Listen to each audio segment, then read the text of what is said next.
sempre menosprezado pelas mulheres em sua casa, nunca esqueceu o dia em que foi levado para o seu novo quarto, um porão sem janelas. O motivo era que suas irmãs tinham medo do tamanho dele.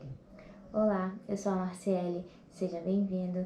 Não se esqueça de se inscrever no canal, assim o YouTube te avisa sobre os próximos vídeos. Hoje eu vou trazer para você o caso de um serial killer que foi um dos assassinos que o FBI entrevistou e usou para definir o termo serial killer, e também como identificar e prender esse tipo de indivíduo. Ele inclusive aparece na série Mindhunter, que foi inspirada nesse livro aqui, que é Mindhunter, o primeiro caçador de serial killer americano. Ele foi escrito pelo agente especial Don Douglas, que participou do processo de definição de um serial killer. Eu vou colocar na descrição o link caso você esteja interessado em saber mais. Edmund Emil Kemper III nasceu em 18 de dezembro de 1948. Dono de um intelecto invejável, o seu QI foi medido em 145, o que o classifica como uma pessoa super inteligente. E ele realmente era. Você vai perceber isso durante o vídeo. Sua infância não foi muito fácil. Na escola ele não tinha amigos e sofria bullying por conta do seu tamanho. Ainda adolescente ele chegou a medir 2,6 metros. Em casa as coisas também eram complicadas. Ele sempre foi negligenciado pela sua mãe Clarnell e com o passar dos anos esse relacionamento foi ficando mais conturbado. Ele conta que a mãe gritava com ele o tempo inteiro. Aos 15 anos, ele foi enviado para morar com os avós em uma fazenda isolada na Califórnia. O tempo que morou com os avós também não foi dos mais agradáveis. As brigas com a avó eram constantes, e em certo dia, após uma briga com a avó, ele decidiu dar um tiro na cabeça dela. Aos 15 anos, ela foi a sua primeira vítima. A segunda foi o seu avô.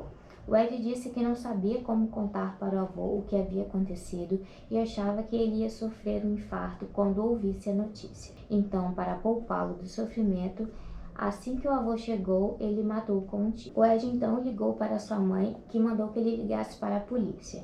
Ele comunicou à polícia sobre o que havia feito e aguardou pacientemente até que viessem prendê-lo. Uma atitude que iria se repetir no futuro. Ele foi diagnosticado como psicótico e paranoico e foi encaminhado para um hospital psiquiátrico. Ele nunca assumiu a culpa por ter matado seus avós. Para ele, teria sido algo além do seu controle. Durante o período que esteve internado, ele foi descrito como um trabalhador e comportado. Lá, usou toda a sua esperteza e foi escalado para trabalhar como auxiliar de psicologia. Inclusive, ele ajudava na aplicação de testes em outros pacientes, o que ele usou em benefício próprio, é claro, mas ele também conseguiu entender o que deveria fazer para se passar como uma pessoa normal. E ele fez isso muito bem. Quando foi posto em liberdade condicional, o Ed voltou a morar com a sua mãe, apesar de que os médicos teriam aconselhado a não fazer. Mesmo que a convivência com a mãe fosse complicada, eu acredito que ele realmente a amava. Mas não demorou muito para que as brigas recomeçassem. Ironicamente, os poucos amigos que ele conseguiu fazer eram policiais. Ele havia tentado entrar para a polícia, mas não conseguiu devido à sua altura. Ele passava horas em um bar que era frequentado por policiais de folga, então ouvia muitas histórias de crimes, armas, e ele era tão obcecado pela polícia que o seu carro era muito parecido com as viaturas da época. E foi nesse carro que ele instalou um rádio para ouvir os chamados da polícia que ele começou a dar carona somente para mulheres. Parece que ele tinha tanta raiva da mãe que ele espelhou esse sentimento em todas as outras mulheres. E ele sempre afirmou que todos os seus problemas foram causados pela sua mãe, a forma como que ela tratava ele. Inicialmente, ele levava as mulheres para o destino, mas na verdade o que ele estava fazendo era estudar o comportamento das mulheres e como ele deveria agir para se mostrar uma pessoa confiável. Em entrevista, ele afirmou ter feito isso mais de 150 vezes antes de começar a matar. Quando se sentiu pronto para colocar o seu plano em ação, ele preparou o seu carro para não dar chance que as suas vítimas escapassem. Ele garantiu que a porta não abrisse por dentro e colocou no porta-mala cobertores, plásticos, armas, facas. Suas primeiras vítimas foram no dia 7 de maio de 1972, duas estudantes. Isso também é uma coisa que que as suas vítimas tinham em comum. Elas eram estudantes. A Mary Ann Pass e a Anita Lucchese estavam no acostamento pedindo carona e quem parou para atendê-las foi Ed Kemper. Pouco tempo depois de entrarem no carro, perceberam que estavam indo por um caminho deserto. Ao questionar o porquê, ele sacou a sua arma.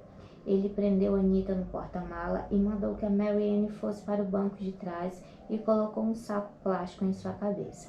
Ela conseguiu furar o saco plástico, mas ele a esfaqueou diversas vezes. Depois, ele retirou a outra garota do porta-mala e repetiu tudo de novo.